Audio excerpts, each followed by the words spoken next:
Hello and welcome back. Today, we are diving into what I think is the absolute heart of any massive construction project, the people. We're going to do a complete overview of Clause 6, Staff and Labor, straight from the FIDIC Red Book. You know, the gold standard for construction contracts worldwide. So get ready, because this is your ultimate guide to building and managing a truly elite team. I mean, just think about it for a second. You could have the best equipment, the most amazing plans, but if you don't have a skilled, motivated, and well-managed crew, that project is dead in the water. I've seen it happen. Huge projects just grind to a halt because of people problems. So Clause 6 isn't just a bunch of boring rules. Nope, it's the playbook for building a winning team, and your success absolutely hinges on it. And look, for this entire explainer, we're going straight to the source. The Guide to the FIDIC Red Book 2017 by the great Michael D. Robinson. Now, I know this stuff can seem super dense and complicated, but here's my promise to you. We're going to break this down so simply, I'm talking explain it to a 10-year-old simple. No confusing jargon, just straight up actionable steps. Okay, let's get into our mission briefing for today. First, we'll cover how to assemble your project crew, the fun part. Then we got to talk about the official rulebook, the absolute non-negotiables. After that, we hit the most important part, keeping your teams safe. We'll wrap up with a quick mission debrief and then a little quiz to see what you've learned. Let's do this. All right, first things first, assembling your crew. This is your first objective as mission commander. Scout the talent and get them ready for action. And hey, here's a pro tip right off the bat. Before you even think about hiring, go talk to local government agencies. Seriously, they've got the inside scoop on the local labor market you just won't find anywhere else. So how do we actually do it? Well, it breaks down into 4 really clear steps. Step 1, scout the area, like we just said. Step 2, set up housing. You got to figure out if your team is local and needs transport, or if you're literally building a small village for them, plan that way early.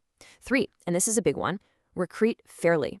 FIDIC is super strict about this. You cannot poach staff from the employer or the engineer. It's all about professional respect. And finally, step 4, appoint your leaders. Get those key, experienced people in place to guide the whole operation.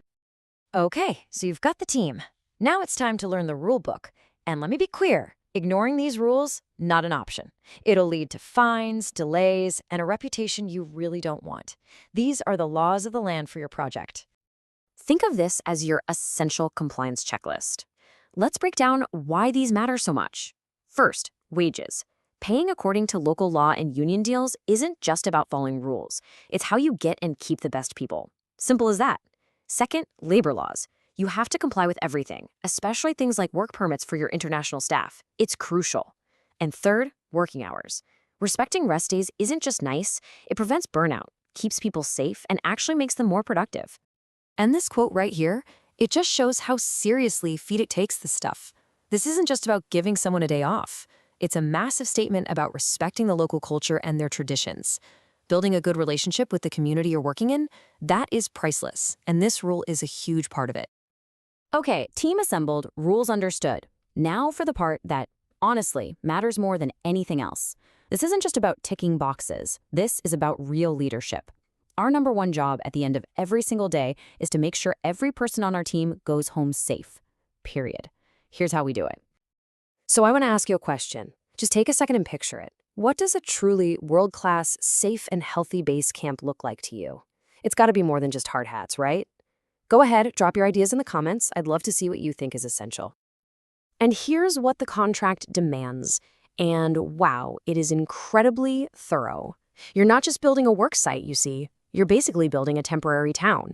You need proper housing, full medical support with a sick day and an ambulance, a dedicated health and safety officer, good sanitation, food services, even plans to fight diseases. The main point is you are responsible for the total well-being of every single person on your crew. So what about when things go wrong? Well, Clause 6.11 gives you a really clear 2-step process.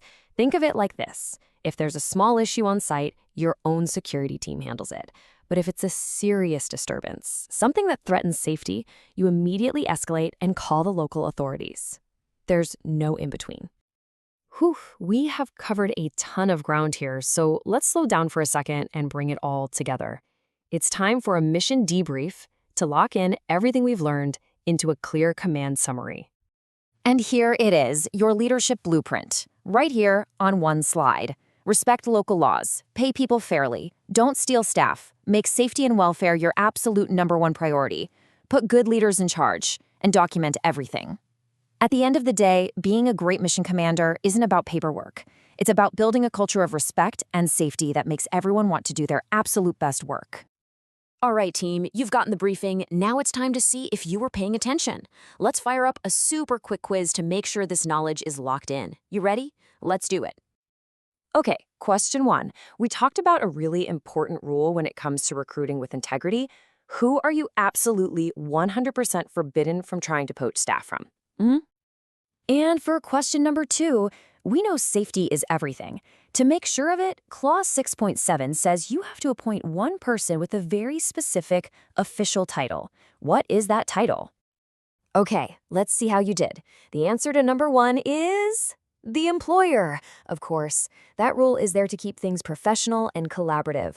And for number 2, the full fancy title is a Health and Safety Accident Prevention Officer. See?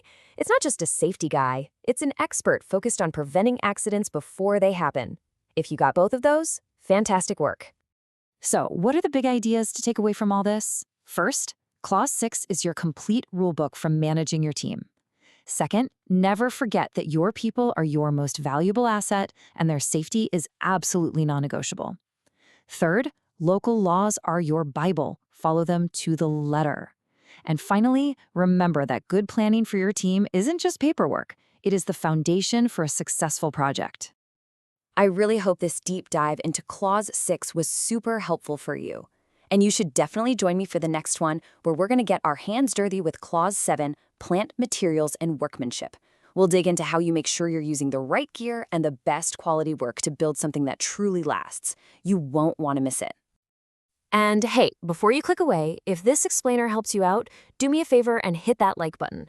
And I really do love hearing from you, so if you've got questions or your own thoughts, drop them in the comments. You know, all feedback helps, so if this one wasn't for you, the dislike button is right there too.